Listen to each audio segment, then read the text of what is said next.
నిన్న సాయంత్రం LB stadium వద్ద కూలిన ఫ్లడ్ టవర్స్ను ఎన్టీవీ బృందం పరిశీలించింది. కూలిన టవర్ దగ్గర నట్లు బోల్టులు విరిగిపోయి కనిపించాయి. దారుణం ఏంటంటే అవన్నీ తుప్పు పట్టిపోయి ఉన్నాయి. దీనిని బట్టి చూస్తే టవర్ల మెయింటెనెన్స్ను అధికారులు పట్టించుకున్న పాపానికి పోలేదని స్పష్టమవుతోంది.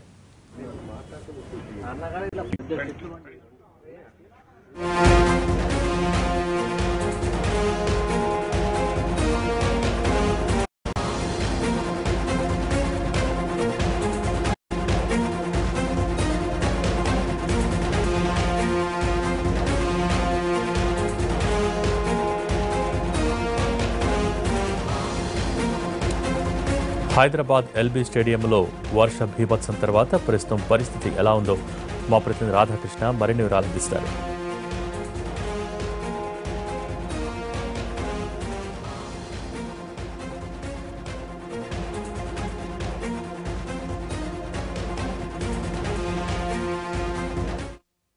ఈదురుగాలులు తీవ్ర ఇబ్బందులకు గురి చేస్తున్నాయి. నిన్న సాయంత్రం కురిసిన ఈదురుగాలులకు చాలా ప్రాంతాల్లో చెట్లు విరగడమే కాదు, ఏకంగా ఎల్బీ స్టేడియంలో ఫ్లడ్ లైట్ టవర్, అతిపెద్ద టవర్ ఇది, ఈ టవర్ కూడా కూలిపోయిన సంఘటన చోటు చేసుకోవడం జరిగింది. ప్రస్తుతం మనం చూస్తున్నాం, కుప్పకూలిపోయిన టవర్ని మనం చూస్తున్నాం. 20 ఏళ్ల క్రితం ఏర్పాటు చేసిన టవర్ ఇది.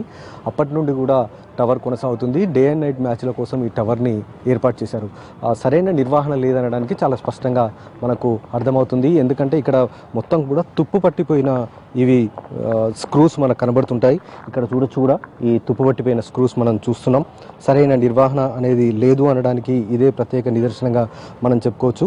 ఈ నిర్వహణ లోపం వల్లనే ఈ మొత్తం కూడా తుప్పు పట్టిపోయి నిన్న వీచిన ఈదురుగాలులకు ఒక్కసారిగా టవర్ కూలిపోవడం జరిగింది. ఈ సంఘటనలో జీఎస్టీలో సూపరింటెండెంట్గా పనిచేస్తున్న సుబ్రహ్మణ్యం చనిపోయాడు. అతనితో పాటు అతని కొలీగ్ రమేష్ తీవ్ర గాయాలపై ప్రస్తుతం ఆసుపత్రిలో చికిత్స పొందుతున్న సందర్భం ఉంది. కొద్దిసేపటి క్రితమే క్లూస్ టీమ్ ఇక్కడికి వచ్చింది. ఏ విధంగా అంటే టవర్ కూలిపోవడానికి గల ప్రధాన కారణం ఏంటి అనేది కూడా వాళ్ళు రిపోర్టు తయారు చేసి గవర్నమెంట్కు సబ్మిట్ చేయబోతున్నారు. ఎందుకంటే మిగిలిన టవర్లు కూడా ఉన్నాయి, సుమారు 3 టవర్లు ఇంకా ఉన్నాయి. వాటి నిర్వహణ కూడా ఏ విధంగా ఉండబోతుంది, అసలు ఆ టవర్స్ ఉండొచ్చా లేకపోతే టవర్స్ తీసేసి మరి కొత్త ఏర్పాటు చేయాలా అన్న దానికి సంబంధించి కూడా వాళ్ళు ఒక రిపోర్టును తయారు చేయబోతున్నారు. ప్రస్తుతము టవర్ని మాత్రం, కూలిపోయిన టవర్ ప్రాంతం మాత్రం యథావిధిగా ఉంచారు. ఆ లైట్లు కూడా కింద పడిపోయిన పరిస్థితి అలాగే మనకు కనబడుతుంది. చాలామంది స్పోర్ట్స్ మెన్ ఉదయం నుండి కూడా వచ్చారు, లోపలికి అనుమతించకపోవడంతో వెళ్ళిపోయిన పరిస్థితి ఉంది. ప్రస్తుతం మనతో మాట్లాడడానికి స్పోర్ట్స్ పర్సన్ ఉన్నారు, ఒకసారి ఆయన అడుగుదాం. మీరు ఎంతకాలంగా ఇక్కడికి వస్తున్నారండి? ఈ సంఘటన చూశారు, మొత్తం కుప్పకూలిపోయిన పరిస్థితి. నేను 1981 నుంచి వస్తున్నాను ఇక్కడ. నేను యాజ్ ఏ 11-12 ఇయర్ ఓల్డ్ నుంచి ఆడుతున్నా బ్యాడ్మింటన్ ఇక్కడ. అప్పుడున్న కండిషన్స్ ఇప్పుడున్న కండిషన్స్ చూస్తే చాలా హారబుల్ పొజిషన్ ఉంది. ఇప్పుడు ఎల్బీ స్టేడియం చూస్తే, ఒకప్పుడు ఎల్బీ స్టేడియం లోపల వస్తే ఒక ఫీలింగ్ ఉంటుండే, ఇక్కడ ఒక 1000 మంది లోపల వర్కౌట్ చేసేటోళ్ళు, ఆల్మోస్ట్ 1000 మెంబర్స్ ఉంటుండే అన్ని గేమ్స్ కలిపి. ఇప్పుడు చూస్తే అసలు వెరీ ఫ్యూ పర్సన్స్, ఎందుకంటే మెయింటెనెన్స్ లేదు. మీరు చూస్తున్నాం, నేను బ్యాడ్మింటన్ కోర్టు ఉన్నాను, ఇప్పుడు ఎలక్షన్ అని ఈవీఎం మెషిన్స్ పెట్టేసారు, దానివల్ల ఎవరు స్పోర్ట్స్మెన్ ఆడట్లేదు ఇక్కడ. ప్లస్ ఇవన్నీ కదా, ఈ టవర్స్ ఉన్నాయి కదా, టవర్స్ ఐ థింక్ ఏది మెయింటెనెన్స్ లేదు ప్రాపర్లీ. షటిల్ ప్లేయర్స్ వచ్చి వాళ్ళే ఫండింగ్ చేసుకొని వాళ్ళే నెట్ కూడా పెట్టుకుంటారు. మేము ఉడెన్ అంతా స్పాయిల్ అయిపోయింది ఇండోర్ స్టేడియం. సో ఇట్లాగే గ్రౌండ్ ఉంది కదా, అన్ని మీటింగ్స్కి ఇచ్చేస్తున్నారు. సో అన్ని హోల్స్ అయిపోతున్నాయి, స్పోర్ట్స్ మెన్ ఇంజురీస్ అవుతున్నాయి.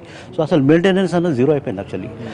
అప్పుడు చూసినా నేను 82లో ఉన్నప్పుడు ప్రాస్పరింగ్ ఉండే, ఎల్బీ స్టేడియం లోపల వస్తే అందరికి ఒక ఫీలింగ్ ఉంటుండే, ఒక గ్రౌండ్లో వచ్చింది. ఇప్పుడు అసలు గ్రౌండ్ ఫీలింగ్ కాదు, అసలు వచ్చిన వాళ్ళందరూ ఏదో వస్తున్నాం పోతున్నారు అంతే, కానీ మెయింటెనెన్స్ మాత్రం జీరో.